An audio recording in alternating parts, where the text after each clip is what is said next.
Hello friends, Miss Natalie here, and I am going to continue to work on that middle ground. I have some white and a tiny bit of the acid blue, and I am working on the part of the lake that has lots of ripples in it, and I'm trying to recreate that rippled look with these brush strokes that are very well, these are a little bit longer. I'm going to try to get some shorter brush strokes in, but starting with longer brush strokes and then adding shorter brush strokes as I add those bits of the water, the bits of paint that are for the area of the water where there are lots of ripples. I'm also using a lot of white and rose because there's a lot of reflection of those pink clouds. So adding the pink and the blue and the white together, going a little bit over some of my foreground sketch, but really trying to leave some of my foreground sketch there so that I'll be able to come back to it when I'm painting my foreground.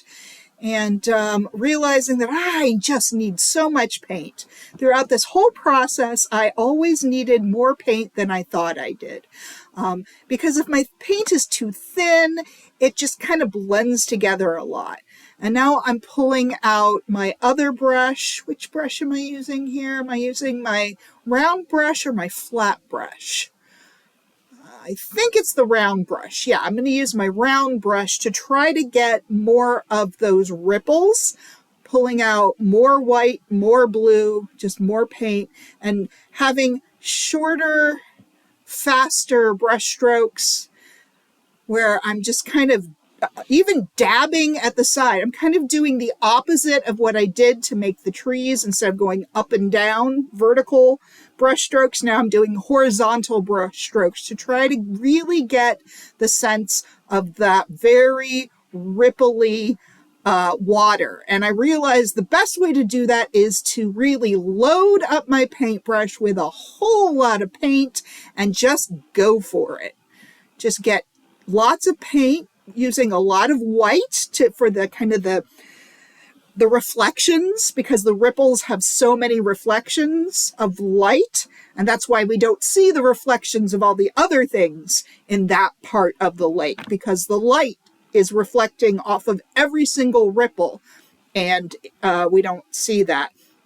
Every once in a while, going back and kind of smoothing out my riverbank. It's not a river, it's a lake, the bank of the lake. And bringing more pinks, more blues, mostly pink here, and those, dabs of color to try to show the ripples. Basically, I'm using the side of the brush and really globbing the paint on in some places. But I really found the more I glob it on, the more it looks like they're actual ripples in the water, and the better it looked. All right, now I'm going to try to work on the reflected parts that are in the more still part of the lake. So I'm going to try to do the reflection of the trees.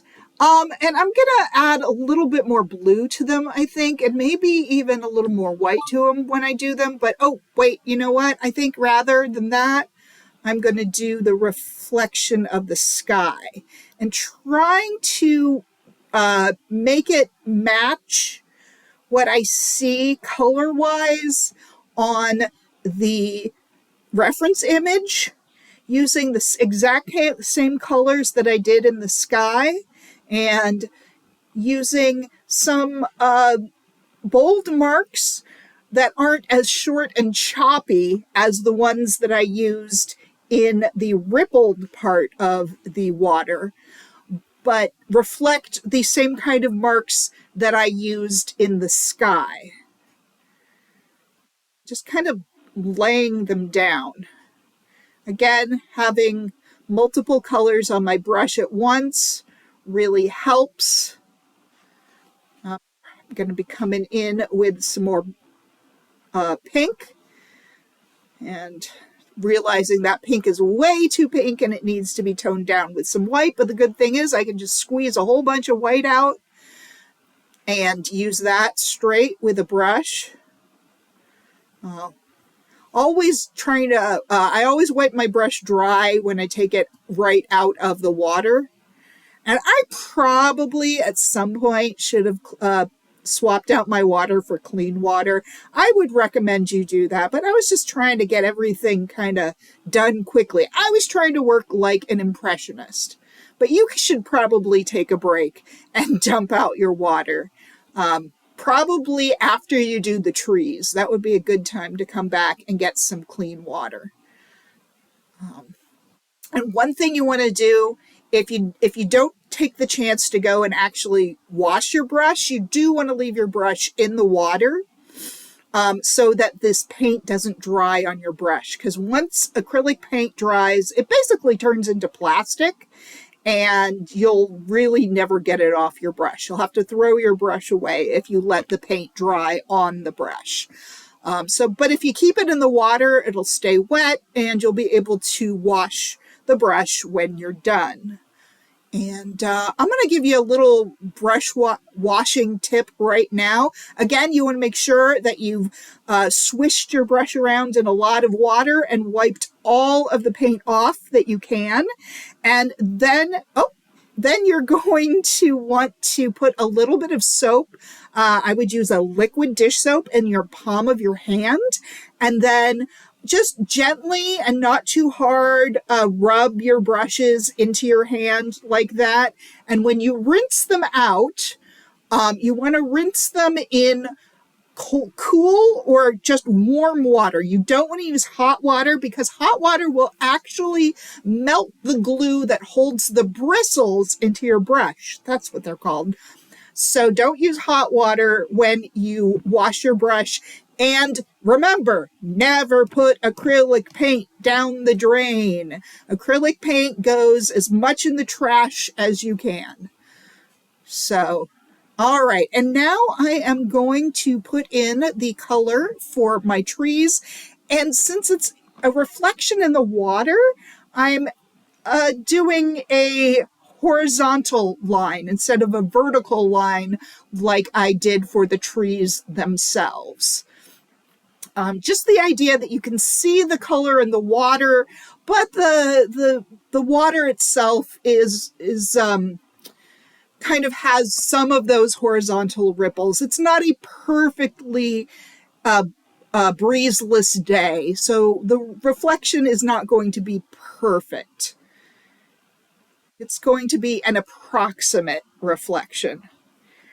And I probably should have made, I realized that, you know what, this should go farther to the right.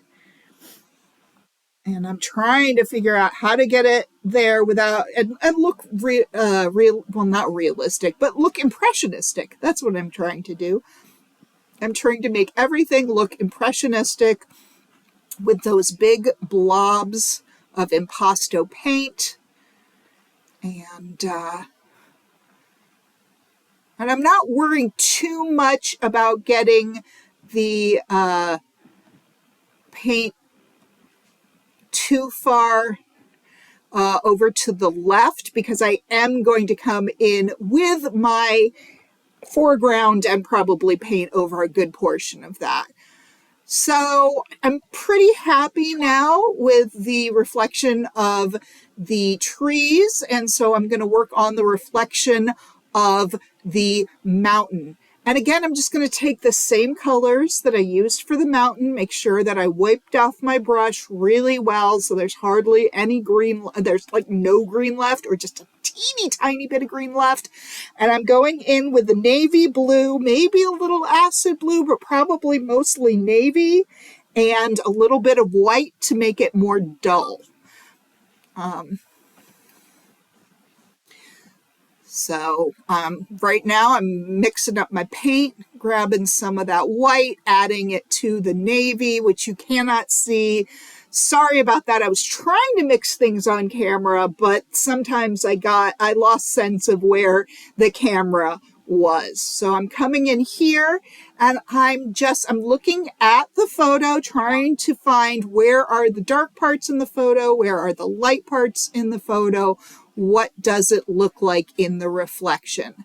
Starting with the dark parts, and then I'm going to add in the lighter parts.